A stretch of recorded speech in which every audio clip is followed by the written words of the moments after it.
The Honda Odyssey gets a refresh for the 2025 model year, and in this video I'll cover the exterior changes, the interior changes, take it for a drive and see what it's like out on the road, as well as talking about the kind of fuel economy you can expect, and also the pricing and how it compares to the competition these days.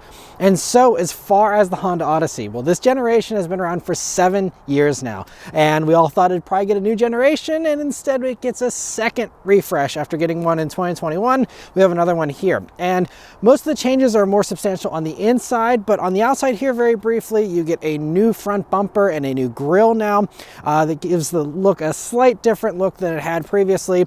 You also have this smoke blue pearl color, as well as a new shade of silver that's available.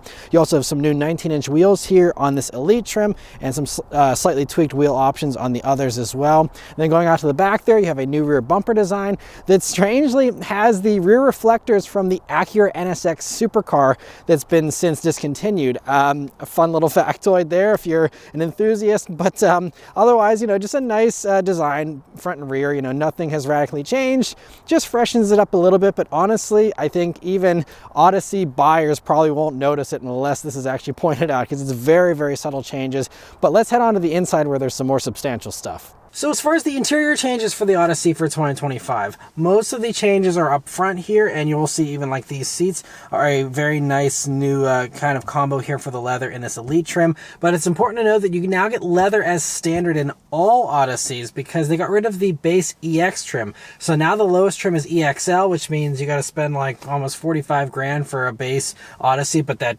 base Odyssey is still very well equipped. It's still an EXL, so you get heated leather seats in that base version. You still get a moonroof, you still get the wireless charging pad, and a few of the other nice touches as well. And so basically everything, you know, comes standard safety wise. It's really fully loaded in many cases. I mean, there's a few extra things you had on here with this Elite trim, but you know, it's going to be all very nice regardless of which Odyssey you get these days. But as far as the changes here for 25, you'll see that you also have some new controls on the steering wheel, which are borrowed from other Hondas and are definitely a nice improvement. But the main thing is the screens are greatly improved. So gauge cluster here has finally been modernized, a little less funky than the old one, and this is ported over from other Hondas we've had for 5 years or more, so nothing super fresh. And a lot of the competitors these days, actually I think all the competitors these days outside of the Pacifica, have fully digital gauge clusters now. So this is half digital, half analog, but you know, I think it is an improvement over the old Odyssey cluster. So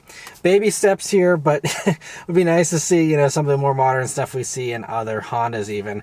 Same thing goes for this infotainment screen. So we have this 9-inch infotainment screen that is a 1-inch improvement over the last you know, pre-refresh version here. And this one now has wireless Apple CarPlay, wireless Android Auto, also has a nice little metal volume knob, and it's a lot nicer as far as the speed. It's really quick and snappy, has a few shortcut buttons there, very easy to use and very well done. And I actually, in this case, although I'd like to see the bigger screen size, a lot of the newest Honda screens actually get rid of satellite radio now, strangely, and have Amazon Alexa and all this other Amazon built-in stuff, but you lose satellite radio for some reason. So thankfully this still has that, and so I'm really happy with what they chose here, even if it loses to all the competition. This is still the smallest screen of the bunch. Every other competitor has a bigger screen than this. Whether or not that's important to you, you know, it just comes down to your personal preference, I suppose. But, you know, it works fine otherwise as far as going through everything. It still does have like the cabin watch feature here and these upper trims with a little camera there to see the back seats and cabin talk. All those things you're used to are still here in this new system as well. And then otherwise, you know, coming down, everything else is all the same here as far as the buttons and controls and all that. But you will see that as you look down underneath the whole shifter area here and all that, that you now have a little pull-out tray where you used to have a Blu-ray drive in these higher versions that had the rear entertainment package. This one has the rear entertainment package. That is the other screen that gets improved. It's a 12.9-inch screen now with thinner bezels, and it's certainly a nice improvement, aside from the fact that the larger screen size means that it blocks half of your rear view here in the rear view mirror. And unfortunately, unlike a lot of the other competitors, you have no camera rear view mirror option in this. So if your kids are watching TV there, you're going to have your rear view blocked. So not, you know, great there. And again, with the proliferation of rear camera, you know, rear view mirrors, it'd be really nice of them to, you know, offer that at some point. But anyway, as far as this rear entertainment system, I've got a fair amount of gripes with it. So I think the obvious thing is, you know, the ease of use of just popping in a disc is, you know, lost. You just lose that. And then instead, you have an HDMI port and a USB jack next to it, and that's all you have there. And so that means if you want to have any source, it's going to have to be powered by USB if you want to keep it nice and tidy in this area. You still do have a regular household plug down here next to your USB jacks and all that, but you're going to have to run cables from this, you know, center cubby over there if you want to plug it in that way. So not a great solution there. I wish I would have put another plug in the center here or something. So HDMI port means you're on your own as far as entertainment. You got a screen there and you got nothing to use with it unless you go ahead and buy something, you know. So this one came with this Amazon Fire Stick included in here. And, you know, so you have your choice of whatever you want that, you know, plugs into an HDMI port and a USB jack. That's what your options are going to be. The only unfortunate thing is that means you have to have a Wi-Fi subscription here. And I guess you could use a hotspot on your own, but the car has its own hotspot that I think you get for free for the first year or so, but that becomes a subscription that you then have to keep up in order to keep this thing running and keep, you know, whatever downloading. And even, you know, with that data package, I'm using the car's Wi-Fi here. It's still fairly slow. I mean, it loads TV shows okay, but booting up at least this Fire Stick takes forever. I'm sitting in the garage for an extra 5 minutes trying to get this thing to, you know, turn on so my daughter can, you know, watch her TV shows. And I mean, also, you know, you have to use the controller for whatever device you use. And so as a result, you know, unlike Blu-ray where you can just stick in a disc and hit play on the infotainment screen here, I have to either crane my neck back to look at the screen and try and figure out how to turn stuff on because she's not old enough to, you know, do all that menu surfing herself, or I gotta hop in the back seat there if I want to save my neck and you know, try and go through that. And then just loading everything takes forever for the Amazon Fire Stick. I'm not going to do a review on the Amazon Fire Stick here, but it's just not a great solution. I mean, you can put in your own Blu-ray drive or DVD drive, I guess, here, and I think there are some that are powered by USB, so maybe there's a way that, you know, you can potentially do that, or just run a cable up front here. Honestly, I'd rather have the clutter of a cable running to the front here than the hassle of dealing with this here. But it's just a shame they got rid of the Blu-ray drive. And this is something that Chrysler still does offer, a Blu-ray drive in the Pacifica. So if you are someone who's upset about that and wants an OEM fitment, you can get that in the Pacifica. It costs you a bit of money in that Pacifica, though, because it gives you dual screens. But anyway, I'll move on from that, but I'm just bummed they got rid of the Blu-ray drive here in the Odyssey. And, you know, if that's something you're going to use a lot, might even just be better off going for a 2024, because there wasn't really anything that wrong with them before this refresh anyway. Otherwise, though, the rest of the Odyssey interior is all the same as it was, you know, from the last refresh and basically since, you know, 2018 when these things came out. So my wife and I did a full in-depth interior review on this vehicle back in 2021. I will link that video at the end of this one if you're curious to hear all the, you know, details as far as, you know, the rear seats and the comfort and the space and all that. But overall, you know, it's a minivan. It's got a bunch of space. It's really good, really spacious, very user-friendly, very cool with the magic slide seats that you have there, so you can remove that middle seat and you know, have various configurations there, and very versatile and, you know, really well done. Trunk space is obviously fantastic, like any other minivan, really well done. And so, you know, a very nice interior. Again, nice improvements here up front. Just, I think, a big miss there as far as, you know, deleting that Blu-ray drive, but otherwise all good stuff. But let's start up and go for a drive. The Odyssey here has Honda's newest key, which is this nice little key.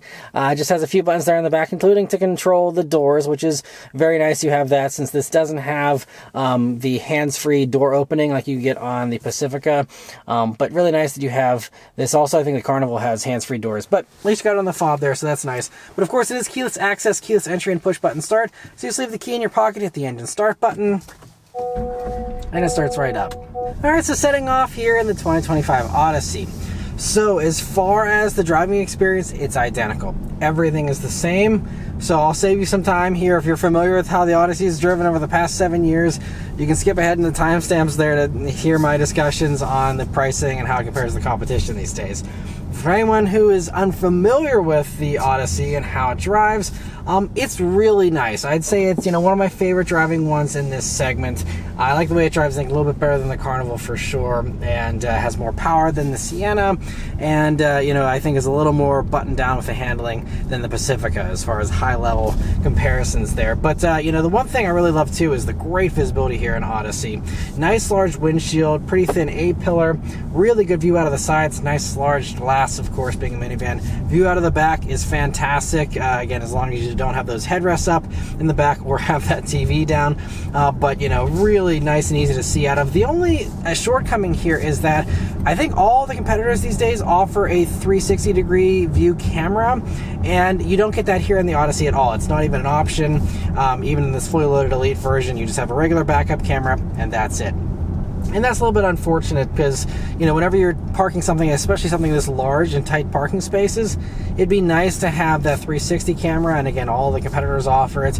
Honda just doesn't seem interested in competing there. We do have radar sensors there to give you the little, you know, beeps to let you know about stuff, but that doesn't help you when you're parallel parking or trying to, you know, park well in your lane or whatever. But anyway, as far as other things here, though, I mean, throttle response, nice and natural, normal, and just feels very easy to use. Brakes also nice and easy to be smooth with, and that's what you want in a minivan. And so really well done as far as, you know, all the basic driver inputs. Steering weight is nice and light like you'd expect for a minivan, but not so light that it feels disconnected. You know, it feels like it's doing something and it's connected to the wheels. And so it is, Honda always nails driver inputs and how you feel behind the wheel, and so the Odyssey is no different. It's, you know, really well done as far as all the driver inputs. But I'm going to go ahead and put it up into the sport setting for the transmission here. That's the only sport mode we really have here in this. Let's turn down onto this back road here and see how it does. Here we go. Lights up the front tires there. And pulls really well. It is actually really strong.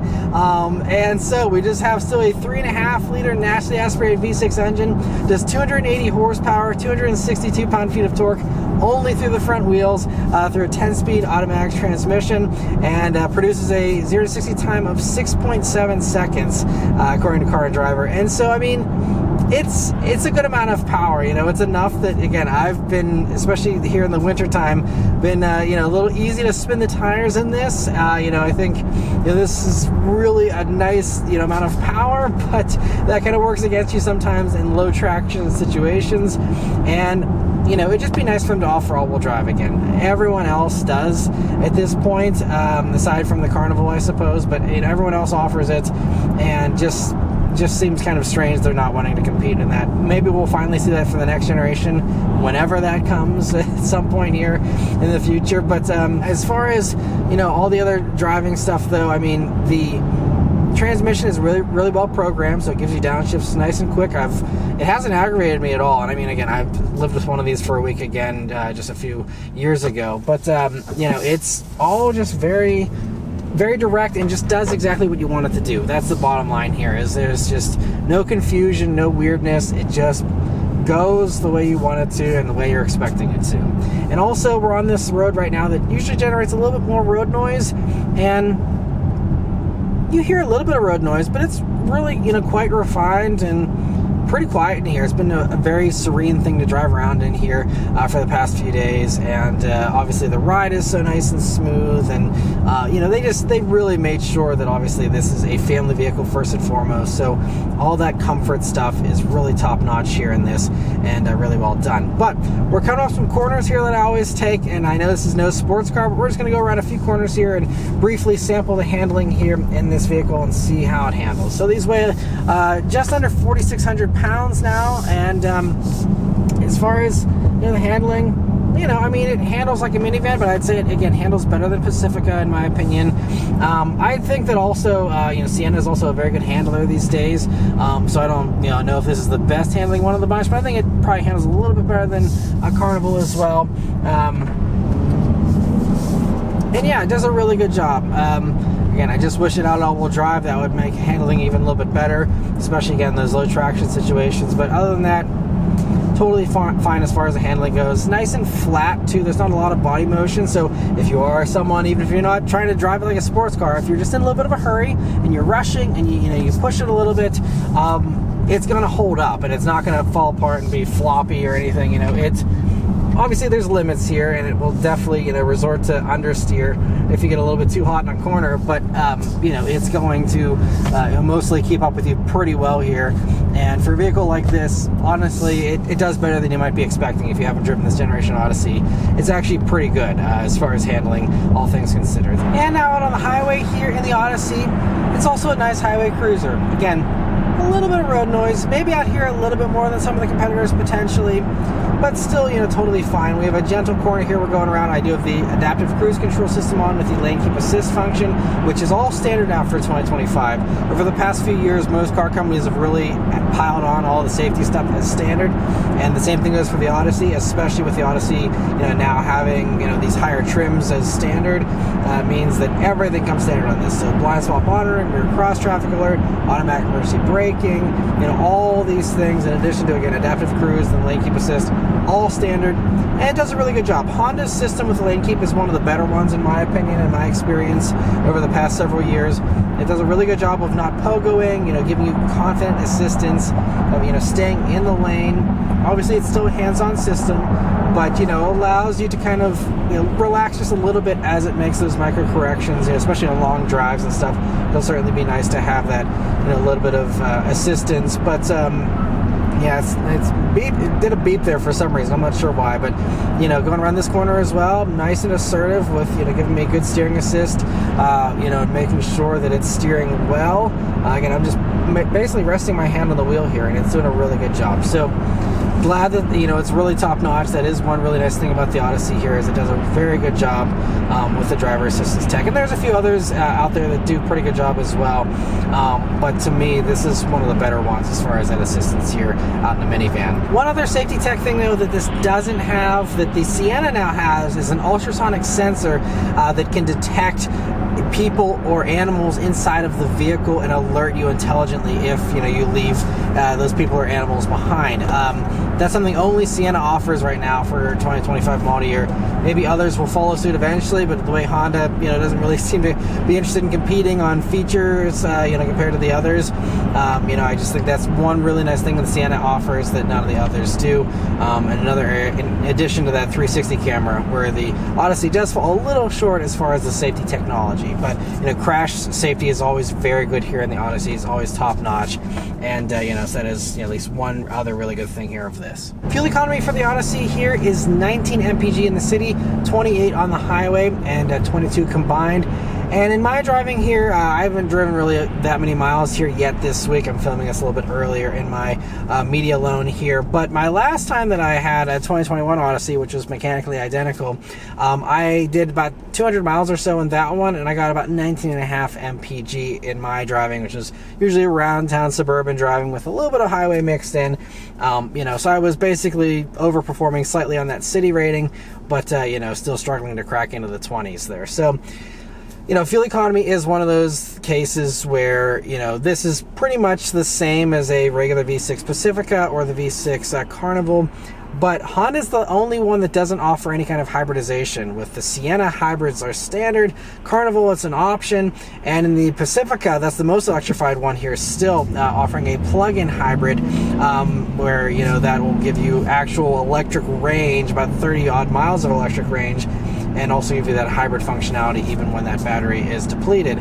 So, you know, the Odyssey is par for the course if we're just talking regular V6s, but with everything else out there these days, doing so much better with fuel economy. Again, Sienna is just standard. As standard in a Sienna, you get 36 mpg across the board, regardless of the kind of driving you're doing. And, you know, so this just is way less. And so that really leads me into the last thing here, which is the pricing and how this compares to the competition. So as far as Odysseys here, so they're going to start just over $43,000, again, for a very well-equipped EXL, but, you know, there's no lower gateway trim here for the Odyssey anymore. And then this one fully loaded is over $52,000. And at that price point, it really is going to come down to what exactly you care about, because obviously, you know, the Odyssey anymore can't compete on the lower end, and you can get a Sienna for less because they offer a, you know, simpler trim. You can also get the Carnival, that's the cheapest one of the bunch. Those start in the mid 30,000s, you know, still nicely equipped, but, you know, cloth seats and all those things that Honda is unwilling to offer anymore. And so, you know, again, it all comes down to your personal preferences and what's important to you, but it's just worth noting that, you know, the Odyssey definitely has a higher starting price. Once you get up into the higher ones, and like ones that are comparable to this Elite trim here at $52,000, that's where things start to get a little bit more interesting as far as the pricing, because it really comes down to essentially how badly do you want the rear TVs and a heated steering wheel. Because, for example, I think actually the strongest competitor is that Toyota Sienna, because those are only about $1,000 more expensive, comparably equipped to this, and gives you everything, including the TVs, in that Sienna for basically that same price tag there, but you don't get a heated steering wheel in that Sienna. And so you have to go up to the Platinum for those. I think it's about over $57,000, near 60 grand to get, you know, a heated steering wheel in a Sienna. Unfortunately, it's really a shame that they locked that feature out at Toyota, but that's the way it is. So if heated steering wheel is not a big deal to you, I think Sienna is a no-brainer. Yes, you pay $1,000 more, but you're going to more than make up for that in gas savings very quickly. You know, again, getting like 15 mpg better potentially around the city than, you know, this does. That's going to be huge. Now, the trade-off is the Sienna does have less power. You have about 245 horsepower versus the 280 here in this. I don't think, you know, most minivan buyers are drag racers.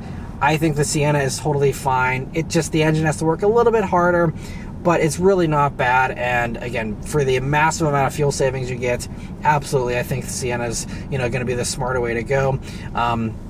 And you know, does have comparable reliability to this as well. You know, Toyota and Honda are always towards the top of the pack there. And you know, also it's nice that this Sienna also offers you all-wheel drive, which again you don't get here in this, and so it's really great that they offer that. And if you do want to have a bunch of bells and whistles, the Sienna here for $25 now even offers a built-in vacuum, a built-in refrigerator, all these nice extra features. Obviously you pay for them, and you're going to be paying more than this Elite trim, but you know, they're just things that are available that you can't even get in a Odyssey here, no matter how much you pay. Now, the rear entertainment screen is a little bit smaller in the Sienna, and they also do the same thing where you can't get a Blu-ray drive no matter how much you pay. You're stuck with just an HDMI port and being on your own. But you know, I think again, Sienna is, in my opinion, the best competitor for this vehicle. Moving on from that, again, if you want a bargain, Carnival is currently the lowest price one as far as entry points goes, and is very nicely equipped, and actually gives you bigger screens. You get double 12.3-inch screens in the trims that are higher, like this. Same thing goes for Sienna now. Sienna gets, you know, double 12-inch screens here for 2025 as well. But you know, as far as that Carnival, that one, it's going to come in very comparably equipped. It's basically the same price as this, except you don't get the TVs in the Carnival. If you want the TVs, they're $2,500 extra. It's two of them, but $2,500 extra to get rear entertainment in a Carnival, and that puts you about $55,000. But the value of Carnival is, in addition to it having, you know, the bigger screens on the inside, is that Carnival also, at that same $52,500 as this, gives you a head-up display and a Bose stereo. Now, this Elite version of the Odyssey does also have a more upgraded, you know, premium stereo, but it's only 11 speakers, and it's still a Honda branded thing, so it's not a branded, you know, stereo upgrade.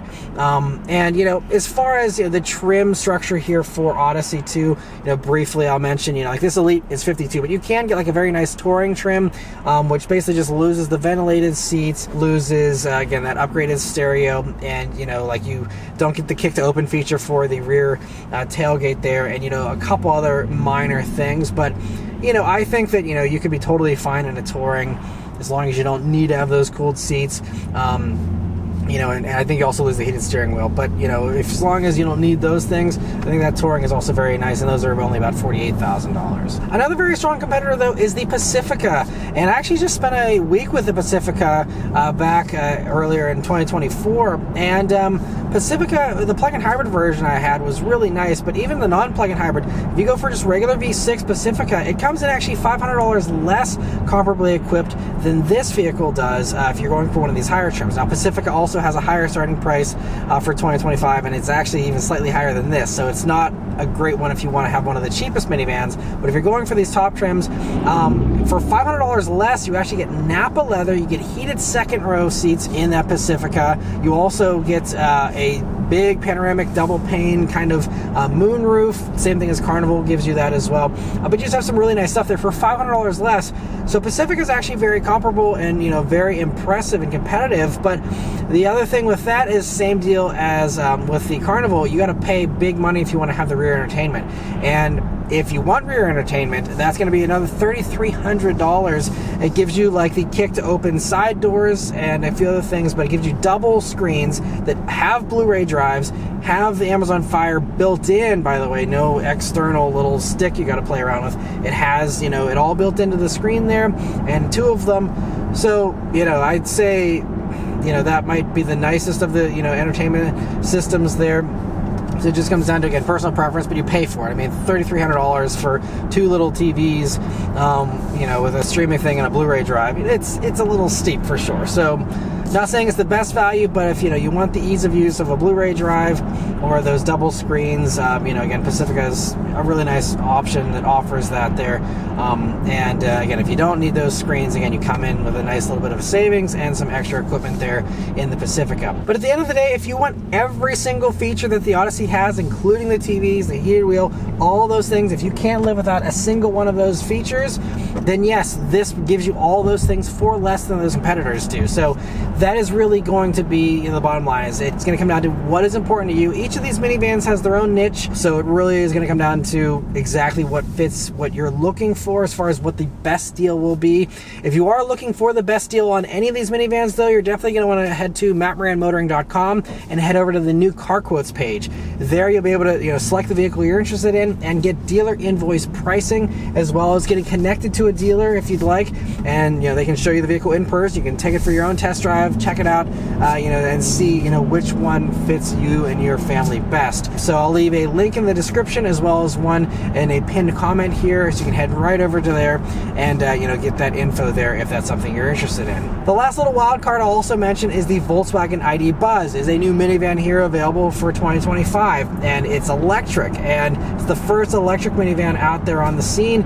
Now, it is a little bit more expensive, so, you know, it's not really comparable to these, but, you know, they give you a ton of standard equipment in that base Volkswagen ID Buzz. It's about $61,500, but it gives you everything. It even, you know, still has the heated and cooled seats, heated second row seats, a bunch of really nice stuff, you know, big screens, all that, and, you know, it does come in at a premium of, you know, basically $9,000. Maybe with some lease deals, though, there might be some other deals out there to, you know, narrow that gap in pricing. The only thing is, with that base one, you have to be stuck with rear-wheel drive, which I know if you live in a snowy area is probably a deal breaker. But if you live in a sunny place, you know, and there's maybe some incentives even in your state, for example, for, you know, EVs, the ID Buzz could potentially be, you know, a decent competitor with maybe a slight upcharge, but a very cool, you know, curb appeal there of just the return of the Volkswagen bus, and, you know, doing it again electrically, you know, really strong, you know, electric instant punch, and, you know, really fun vehicle. And stay tuned for my review on the ID Buzz here shortly as well. But overall, you know, still like the Odyssey. Like the past 7 years, there's nothing wrong with it, and I guess in Honda's opinion, if it's not broke, don't fix it. And so, you know, I can respect that and certainly can understand that, especially these days with a lot of people not loving, you know, some of the changes that some of these manufacturers are making. And, you know, again, I think really the bottom line is all-wheel drive and hybrid. If it had all-wheel drive and hybrid, everything else in here would be fine, whatever. But, you know, those two things I think still are what hold the Odyssey back from sales domination. I think it really could be, you know, selling, you know, super, super well if they added those few things that, you know, everyone else is offering here. But in the meantime, for me, the Sienna is still just that giant leap in fuel economy. For something like this makes a ton of sense. You don't need a lot of power. You know, going for a 4-cylinder hybrid thing, I think, is the smarter way to go for these days. And so I still think Sienna would probably be the more attractive pick to me. I really like all these minivans, though. Again, they're all great. It really comes down to, again, what is important to you. But anyway, that's all of my thoughts on the 2025 Odyssey. Let me know your thoughts on it in the comments below. Huge thanks to Honda for providing me here with the Odyssey to review for you guys today. Yeah, thank you all very much for watching, and I'll see you guys in the next one. Take care.